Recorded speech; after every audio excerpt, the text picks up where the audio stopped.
honestly, at the same time, creative directors sometimes can be the ones not pushing far enough. And CEOs can be the ones being too conservative. Yeah. And they're kind of clamping. It's been my experience, those junior designers are willing to push boundaries because they don't have the same conventions that we do. Yeah. So I'm like, let them off the leash a little bit. Let them go. Keep your constitution, keep your Bill of Rights, but it's okay to kind of let folks wander a little bit and see where they go. Branding might be more important than it's ever been, but how do we move businesses forward with design? And better yet, how do we teach the designers of tomorrow to move the businesses forward? Thankfully, Andy Warhol and the Velvet Underground taught us these priceless lessons along the way. Today, we're going to dive into those topics and much more on this episode of On the Record.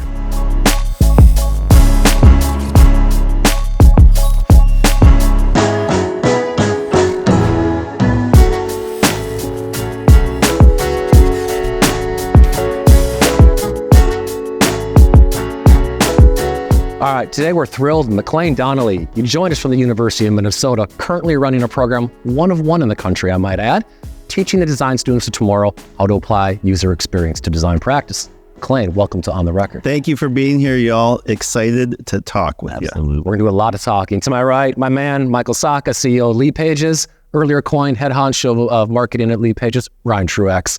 And let's dive right into it, gentlemen. I want to talk about consistency in design and its laddering up to brand.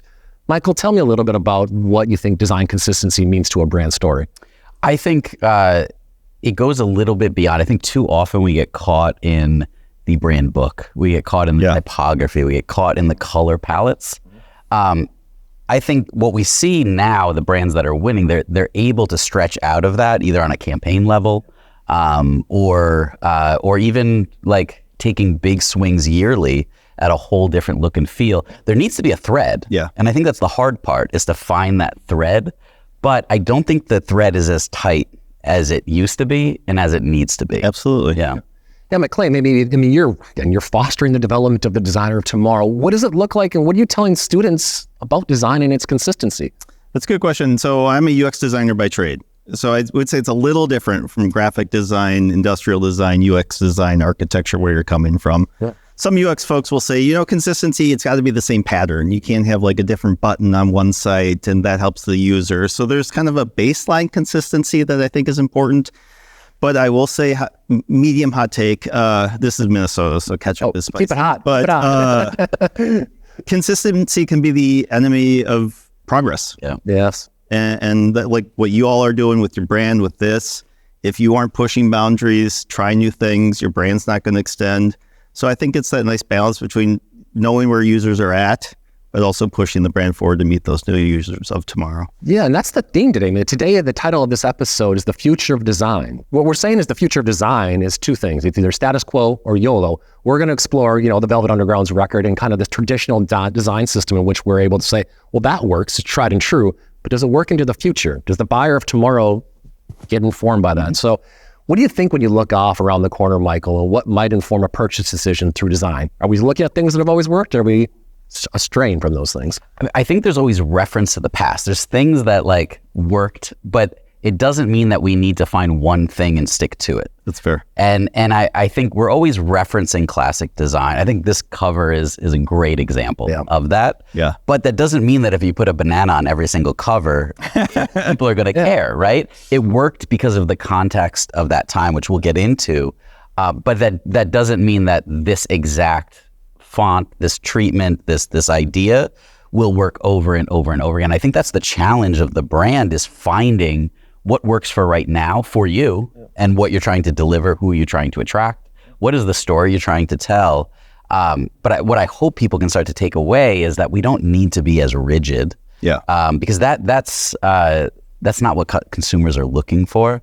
They're looking for a story, and I think the more that we tell that, the better. And there's a difference between fads and trends. Yeah, good point. Truly, and there are some things about classic typography, contrast, that are going to be enduring for all time. Yeah. And this banana might have really, made people look at the world a different way. Yeah. Back in the 60s. And now, honestly, might be a banana emoji. For real. Modernized, yeah. Yeah, exactly. And so our students can study this, learn from it, and then maybe kind of apply what's going on in today's world. And that's how you connect kind of legacy and heritage with where we're at in today's digital first world. Right. If you don't know where you're coming from, you don't know where you're going necessarily as well. So it's a tried and true mechanism. We're challenging this idea of going places where you've never been before versus, again, tried and true tactics. So clarity of brand messaging. If we're challenging the audience to say, look at your design system in a way in which is unorthodox, perhaps, how do we have brand consistency? How do we have brand clarity within that challenge? Yeah, I mean, you've got, like Nike has Just Do It. That doesn't really go anywhere. But how that evolves through time, they're able to kind of meet the needs of the consumer of today. True. And so there's always a thread. I don't think we can just go YOLO all the time. There is something that originally built the brand. Yeah. We need to know what that building block is and work that building block into. But I think where we get off is we find one thing that works and then we just do that until it's dead. I think there's a better way to do it. Absolutely. Yeah. And design systems, they're a constitution, and we have a Bill of Rights, and there's a rigorous debate and process for amending the Constitution. Yeah, of course. And that's good. You should have one logo, one set of type, all the things. But honestly, at the same time, creative directors sometimes can be the ones not pushing far enough, and CEOs can be the ones being too conservative. Yep. And they're kind of clamping. It's been my experience; those junior designers are willing to push boundaries because they don't have the same conventions that we do. Yeah. So I'm like, let them off the leash a little bit. Let them go. Keep your Constitution, keep your Bill of Rights, but it's okay to kind of let folks wander a little bit and see where they go. Yeah, I think there's something to getting it wrong too.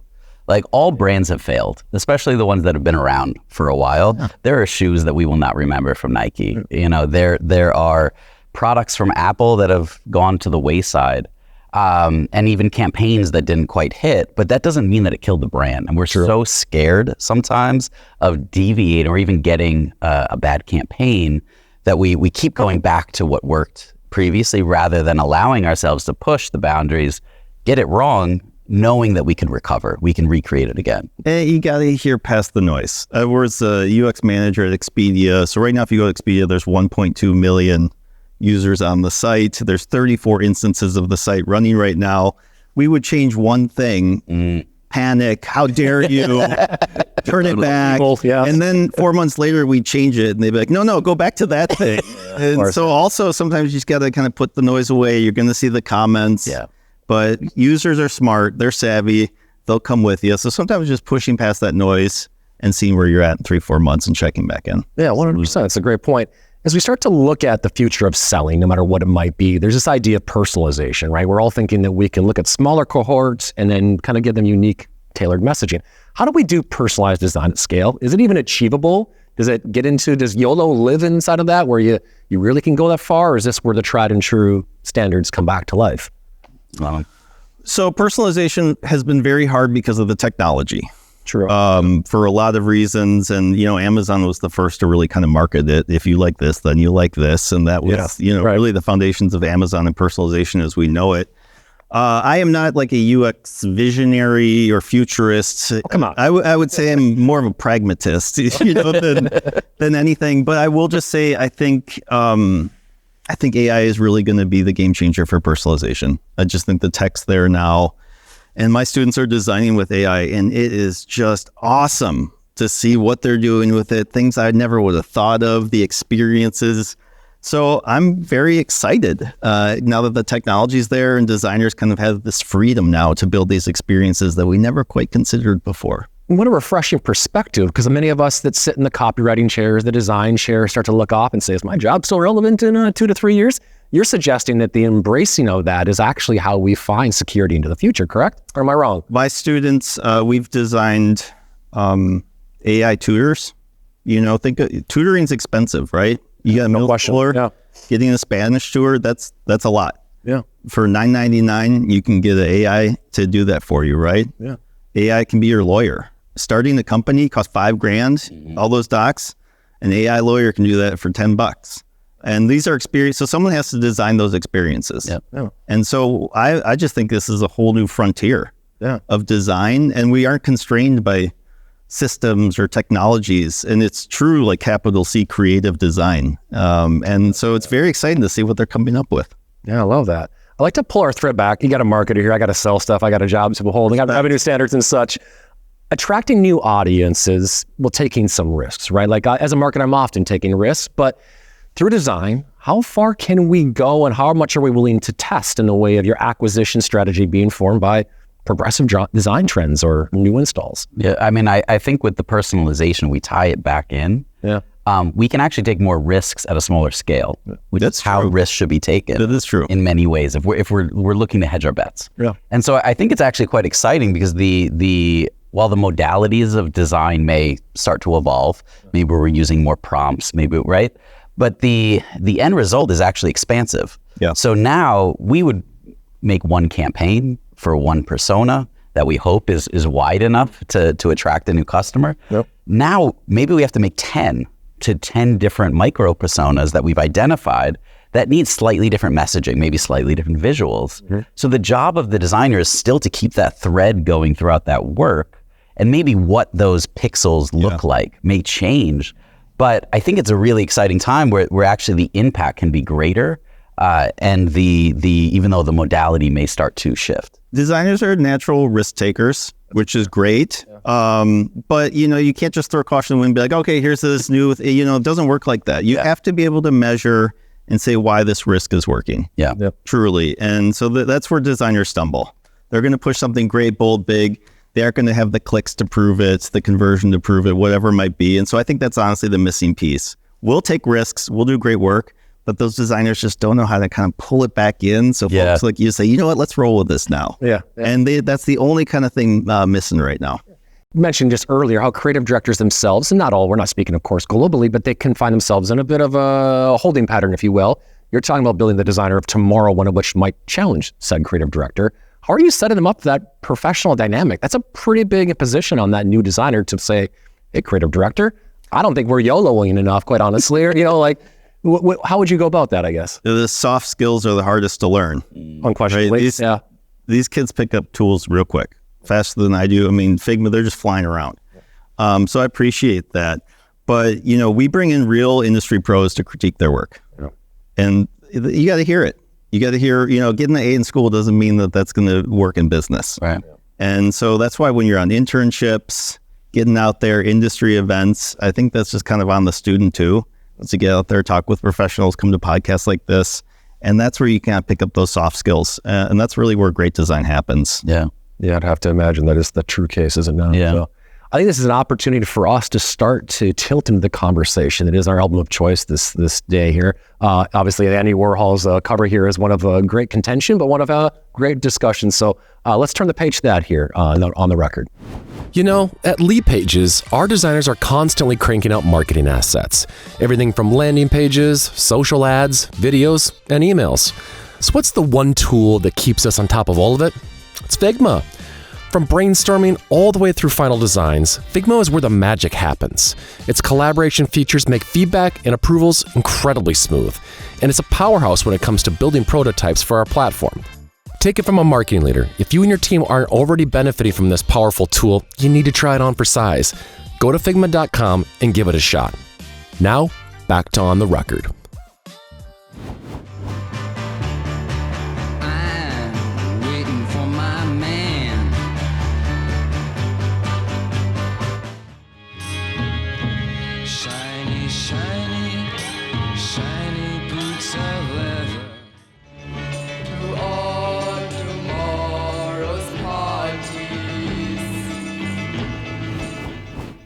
So we're going to talk a little bit now about how we're going to relate modern design versus traditional design. And we're going to do so through the vehicle of, again, this wonderful record here with a banana underneath it, with a secret underneath the banana for those who are unfamiliar with that record type.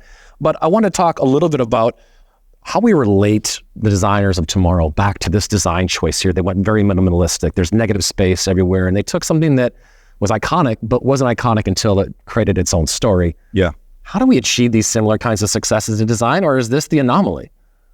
I mean, can I? Please do. I mean, put your hands on it. Yeah. Am I ruining the set? No, not at all. I mean, I think we got to think when this was created. So, right, the 60s. Mm-hmm. And, this is saying something about the culture at the time. Is it bruised? Is it spoiled? Mm-hmm. What are they saying about our time? And so to me, the thing about timeless design is this gives you a reaction. You see this and something snaps. And at the end of the day, that's what all design has to do. It's got to catch the eye and move you a little bit. And that's kind of the enduring part of design, whether it's a banana or wherever we go with it. I love that, the power of design and how it moves a person. Yeah, that's a really, really fantastic call-up. Hey, Michael, your own version of this. I mean, we're looking at this stark design. How did it first hit you when you saw it? I mean, it's very memorable. It's not what you expect to see on an album cover. It looks completely different than many of the covers of that day, right? Yeah.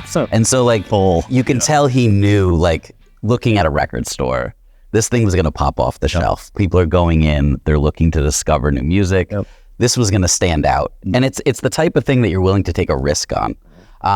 It also has his name on it, right? So you have Andy Warhol kind of vouching for these relatively unknown artists outside of probably New York City. Debut record. Right? Yeah. And so they were able to leverage his kind of brand power, I think, in many ways to bring awareness to the record, even before you hear the music itself. And I think that was a unique choice that we haven't seen that since, that level of ownership of it, of someone who was not actually playing on the record. And you're such a good point. Like, we have product designers who design bottles and things like that. Like, if you go to a CVS, every sleep aid is purple. Yeah. You know, and so how are you going to stand out? I'm not saying the solution's a banana, but maybe it's yellow, you know.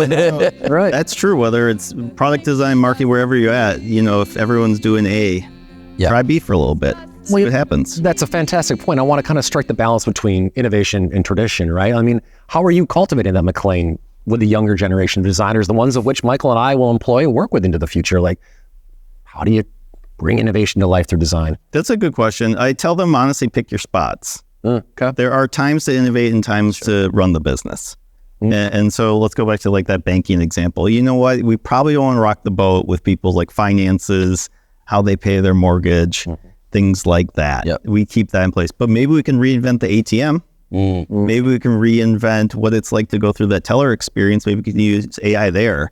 And so we have spots where you're like, hey, be a little more traditional, know where we're at, and then find those spots for innovation. And to our initial point about kind of alignment with business, talk to your business leaders about that. Yeah. They'll tell you where we kind of, the protected space, and then where's the space we can kind of play a little bit. Yeah. I think it's also important to remember that this didn't come out of nowhere, right? It was new for music and album art, but the actual style was tested by Warhol for years at this point. So he knew what was visually going to attract, and then he applied it to a new kind of modality, right? Like a new forum for him. But he really knew what he was doing. So you are looking at you're looking at a master of his craft, applying it. Now, when we see it, we're comparing it to other albums, which might not be fair because they're not designed by Andy Warhol. Yeah. But I think that's part of it too. Is like this was a risk, but it was a very proven risk. He had a lot of practice at creating this type of visual appeal. Yeah, brand. Yeah, you can tell. You're like, that's a Warhol. I mean, what a gift. I mean, you show up with your debut record, and that's what you get to throw to market. I mean, what a unique gift. And I want to talk a little bit about testing the elasticity of risk. Right? You talked just a second ago. As a leader of a business, how far are you willing to go? I mean, especially with Leadpages, for instance, 11 years old, equity is one of our strongest assets. We're here today challenging. Maybe we have to look different than we ever have in the past. So where are the guardrails? I think it depends on what do you want for your upside, right? So we build a brand, that brand has equity. Yeah. And I think risk is often, when it works, it's given a lot of credit. But I think there's so much testing and kind of learning and feedback that we're getting along the way that allow us to take that big swing. And when that swing happens, we're like instant success, amazing, huge risk. But there were, like, Red Bull didn't just start dropping people out of the sky yesterday, right? They worked up to make sure that this style of extreme sporting would also sell an energy drink. And they slowly, through sponsorships, through customer research, realized that dropping people out of the sky was profitable for them. And so it seems extreme, but I think for them, it was a natural evolution of where they wanted to go. At Expedia, so we did 1,500 A/B tests a year. Okay. So that's sizable. 1,500. For those not familiar. And I would just tell you, like, it's informed risk. Yeah. at that point. But I would say it's been my experience that most CEOs are way too risk adverse. Okay. And market share ain't what it used to be. Yeah. You used to be able to kind of own 8% of a market and live there and go 9. And now a new company can come through and you can go from 8 to 1 overnight. Yeah. And so I'm like, if you aren't pushing, if you aren't taking risks, if you aren't innovating, it's a slow death. It really is. You got to get started. That's Absolutely. Yeah. It's gotta build cultural. muscle, It is a little cultural. right? Yeah. Because you drop from 8 to 1%, and you don't have that muscle built. There's no chance that you're going to then hit it out of the park, right? Oh, yeah. So you have to have that muscle ready and practice with your team. Your team needs to feel safe taking risks and trying new things. Yeah. And without that, if you don't build that into the culture, Absolutely. even the brand, like a brand elasticity within the market that you're able to kind of push in these different areas safely, I think it's really hard to catch up once you get surpassed. Absolutely. I couldn't agree more. I tested you on the guardrails and how far out can they be. You mentioned Red Bull as an example. Yeah. Quite the juxtaposition. Extreme sports on one end, and then this odd avant-garde sketch design you see in the commercials today where Red Bull gives you wings, and the illustrations they choose to move the brand forward are interesting, to say it kindly, I might suggest. So it looks as if, though, people like this, a prolific brand, can have the guardrails quite clearly defined, but quite wide as well, where the correlation might not be direct, but still it's moving the experience forward. And here the three of us are talking about this example. Yep. So it's a compelling time, right? Yeah. And I think generally the guardrails can be wider than we expect them to be. Yeah. But you do have to slowly move those. And out. we penalize risk, though. I can't tell you how many times I've sat for a performance review and pushed too far there or did this. I'm like, no, that, especially designers, we're supposed to be working ahead of the business where users aren't now, but where they're at in 3 and 5 years. So even if I pushed and we didn't quite get there, I still pushed us. Yes. Yeah. And so again, I think it's cultural, whether it's your intern, marketing, to whoever, find those spots, whether it's innovation days, innovation weeks, hackathons, whatever. Build into the culture there. Yeah. And it's okay if it doesn't work, and really celebrate it when it does. Yeah. I love that. I think it's an interesting time to segue. We had some great conversations before the film started rolling today about the record itself, right? We're obsessed with the banana on the white background with Andy's signature on it, but there's some music behind this as well. I think that kind of informs today's discussion. And I know, Michael, you're very familiar with this record. I've listened to it. I don't know how many times you'd want to tell us. Oh, yeah. Enough, but like... Record I grew up with. Yeah, so like your op-ed on... Yeah. There it is. Yeah, but like your opinion on the music itself, does it align with this design challenge that put in the market, or what do you feel? So I think it does enough. I think it certainly, it's hard to tell because it's, 1967, right? So the music certainly sounds different than a lot of the other records that we heard. I think the art really helped to draw you into the record. But the music itself, if we look at what else was released, it was like Jimi Hendrix. Are You Experienced, I believe, Beatles, Sgt. Pepper. Those are very different albums, but we were moving. This feels definitely very New York, very like timely, right? Yeah. Please. And if it had a different cover, I don't know if it would have had the same cultural impact, or if we would have spent enough time to discover songs like Heroin and some of those longer, more psychedelic pieces that they were able to take a risk on there. Yeah, I mean, McLean, your version of this as well. I know you're moved by the design, but the music itself. I would, here's my disclaimer about me and music. So I was in a highly mediocre 90s cover band. That I love. 21 to 24. And then I decided to get my business degree at night, which probably was the right decision in hindsight. I listened to this yesterday when I was walking my dog, Grape Juice. And honestly, by the end of it, I thought it was from the 90s, or 2000. It didn't sound like 60s. Right. Yeah. We were laughing, but like California Dreamin' and Beach Boys and all that. And for me, it was counterculture. I think you realize just how monolithic culture was in the 60s, because there was like 5 newspapers, 5 channels, that's it. Sure. And folks, we had this young culture that was just dying for something a little different. And so for me, that's what makes it timeless. It was something then, and it still holds up today. Yeah, no, well said. I'd have to, just in my own personal opinion, there's some things I really pulled from it. There was this grit that was just clearly present on almost every song, even the more melancholy songs versus the more aggressive, punk authoritative vibes. I couldn't help but appreciate that. And what I really love, probably more than anything else, I don't know who the guitar player is on the record, but John Cale. Yeah. I had like Dave Davies of the Kinks, my favorite guitar player of all time. I just felt like he was playing on this record. It's just this twangy, loose string, hard-hitting guitar styling that on some of the more driving songs I thought was just wildly ahead of its time. Yeah. The Kinks showed up with more success in the mid-'70s. This is 6, 7, 8 years in advance of that. So I feel like they were original and unique unto themselves, despite this commercialization that everybody associates this record with. I mean, we think this and we think pop culture, right? Yep. It's actually a little bit more, I think there's more depth to it than we might see just on this surface here as well. So yeah, absolutely. I think it allowed them, like it allowed Lou Reed the time to evolve. That's true. Right? Yeah, I think that's fair. Because their next records are arguably better. A bit more cohesive and put together. But I don't know if we would have gotten there without the success and the time that he was given to develop through this like very aggressive brand strategy. I feel like it bought them a little bit of time to evolve. I'd have to agree with that. Yeah, no, very good. And you can they took a risk. Yeah.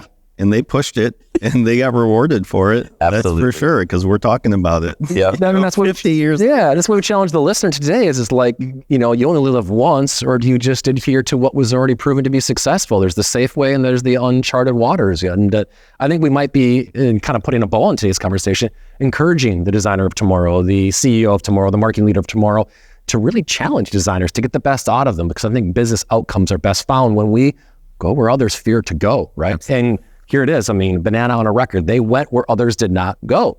And again, how many years later we're talking about the record. So in conclusion, gentlemen, a couple key takeaways. Again, we want people to walk away with something they can apply to themselves, whether they're a student, a designer, a creative director, art director. Michael, what would you say to those that are looking in or listening to this episode and perhaps watching? Yeah, I mean, I think the guardrails can be wider than we set them. I agree. And I think it's all of our job to push out. And even with that resistance internally, the act of pushing starts to move the needle. And so I think it's everybody's responsibility to build an adaptive culture that's able to fail, but also able to push for more risk. Even if you don't get everything you want, at least you move the needle. Yep. Maybe the next time you move it a little bit further. Yep. Love that. McLean? For our designers, you got to have a little bit of the business with you. Yes. And I don't care. Even if you're an artist, like someone's got to buy your art. Yeah. If you're a chef, someone's got to buy that. I don't know what to say, but there's some part of commerce. And so I'd say for our designers, like take risk, but know how to explain the value of the risk. And whether it's Google Analytics, there's some good stuff out there to at least give you the power to convince folks like you that it doesn't just look cool, right? But this is going to move our brand forward, move our business forward. Yeah. So I'd say for business folks, everyone can be a little creative. Yeah. And so whereas our designers will meet you a little bit on the business start, why don't you meet us a little bit on the creative part? And that's how you build a really good brand that performs. I love that. No, that's well said. And I think that the designer of tomorrow sounds like they're well positioned to impact our business in the way in which we require. We hope so. Get uncomfortable, right? Growth always seems to come from a level of discomfort, right? So, absolutely. No, it's been excellent today, gentlemen. McLean, I want to thank you from your unique vantage point that few would be able to offer, because again, one-on-one program here at the U of M. So shout out to that. Yeah, thank you. Appreciate y'all. Michael, top down, always appreciate how design is moving the business forward. And I selfishly love design as much as anybody else. This conversation really got to my heartstrings. So as always, thank you for your time and consideration today. This and much more on episodes of On the Record. You can find us on your favorite podcasting platforms. Again, thank you for your time today, and this is brought to you by Leadpages.